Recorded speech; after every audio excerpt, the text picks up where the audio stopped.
Wow. Like, are you not entertained? How can you not be entertained after such an incredible clinical performance by the Springboks? I mean, my gosh. Like, I don't think anyone, I certainly did not expect them to play like that. A friend of mine actually called me a few minutes ago and he was like, did you expect the Springboks to win in the margin that they did? And I can't lie, like I definitely did not expect that. Like, that was just pure class.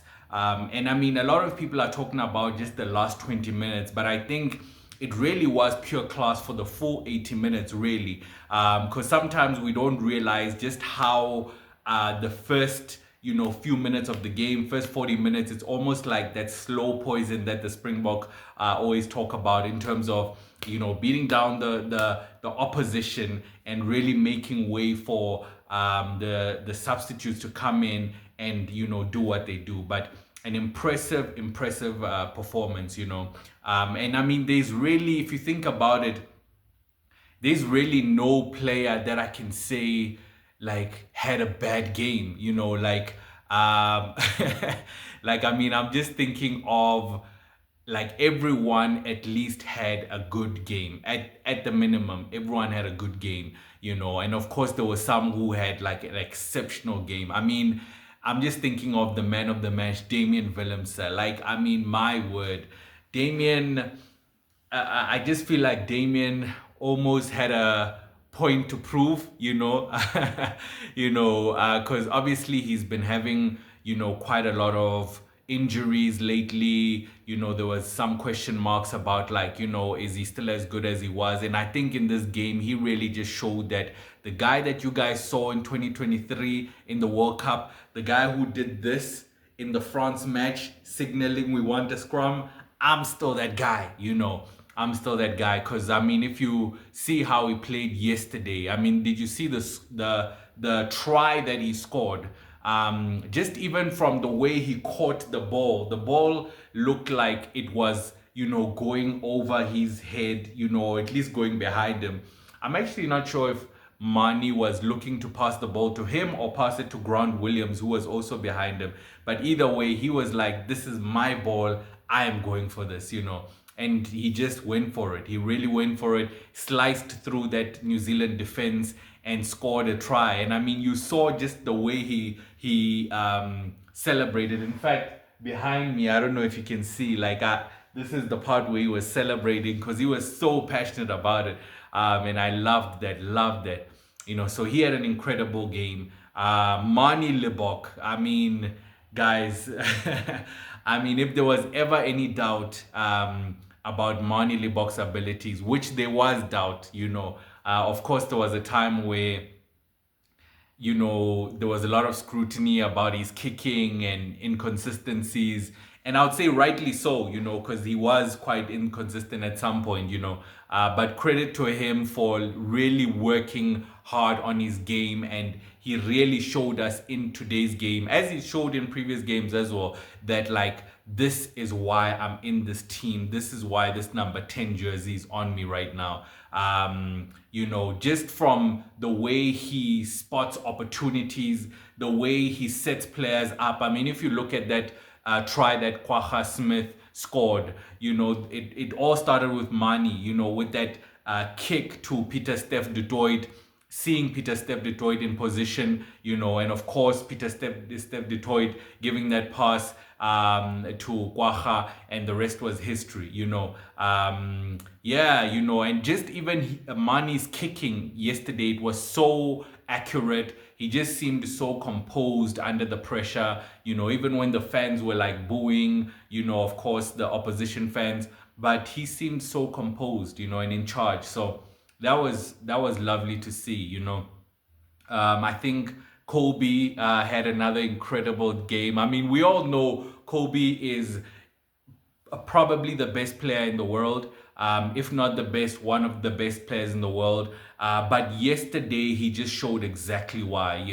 That intercept that he made, as New Zealand was attacking, it was quite crazy, because that's exactly the same intercept a similar intercept he did in 2018 at the same stadium in Wellington, against New Zealand, so it really was a replica of that. There's actually a few clips on social media doing the rounds about that. But I mean, once he got that ball, no one was catching him. And I mean, I think an incredible thing about Kobe is that he's not just good at attacking, having magic feet. He's also a really good defender as well. And that's a part of his game that's not often spoken about. So that was really good to see, man. That was just great to see. Grant Williams, being Grant Williams, just so like, I mean, he just slotted in, yeah, the back line, when Sasha went off and there was a reshuffle that had to be made. Grant Williams came in. He was a huge part of that score of Andre Esterhuizen, so that was good to see. Speaking of Andre, he just had an incredible game as well,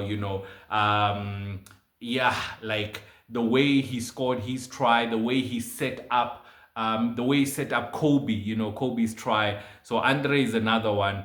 Kobus Reinach, I feel like he's underrated. We don't speak about him a lot, but he really, whenever he comes onto the match, he really makes a difference. You can see his contribution. And undoubtedly, I would say him and so Reinach and Grant Williams are probably like our number ones in terms of like number nines in terms of our go-to. So they had incredible games, man. So yeah, man. I mean, I think it begs to ask the question: is this our starting team? Have we found, as South Africans, have we found our number one team? And the reason I asked that is because, of course, yesterday we're missing quite a few players. Eben wasn't there, Bonambi wasn't there, Delendi wasn't there. Quite a number of players who we usually start with were not there, But of course, we still had an incredible game. So is this to say yesterday's team is our number one team? Is this to say, we've got two number one teams? What are your take? I would love to hear your thoughts on that, But either way, it was just incredible, man. To give New Zealand the biggest loss in their history. Like, I mean, I don't think anyone saw that coming. I mean, I guess that also brings me to another point where I've seen New Zealand are getting quite a lot of slack. The New Zealand team are getting quite a lot of slack, especially from their own fans, in terms of where All Black rugby is, which I understand it's valid, you know what I mean? But at the same time, I would say as Springbok fans, obviously we know quite a lot about that. In 2017, we were pretty much probably even at a worse off position to what New Zealand is currently at. Like we often get reminded of our 57-0 loss to New Zealand. But at the same time, I feel like we use that as a catalyst to bring about change within the Springboks. Rassie came in and brought up the changes that he brought up. 2 years later, we were the World Cup champions, So all that to say, I don't think, this is the, sort of the opportunity to beat up the All Blacks, and punish them and cast them out, No, I think if they use it right, a lot of good things can come out of this loss. You know what I mean? Whether it be changes in their style, their leadership, whatever, they need to look themselves in the mirror and make those changes. But at the same time, I would say they're still a formidable team. Like on any given day when the Springboks and the All Blacks are playing, it can really go either way, if we're being honest. It can really go either way. So yeah, I don't think they should be as hard on the team. And I mean, if you think about it, yes, there was an era where All Blacks were like just invincible, but since then the game has changed quite a lot. Other teams have improved as well. So if you think about the top 6 teams, being South Africa, New Zealand, Ireland, France, England, even Scotland, even Australia, like when those teams play, like it can really go either way, you know what I mean? So I don't think you should be as hard on the team as what I'm seeing now. But either way, let me know what you guys think about the game. What was your highlight? What do you think about where New Zealand is at the moment? And which players from the Springboks stood out for you? Let me know. I'll see you in the next video. All right, much love.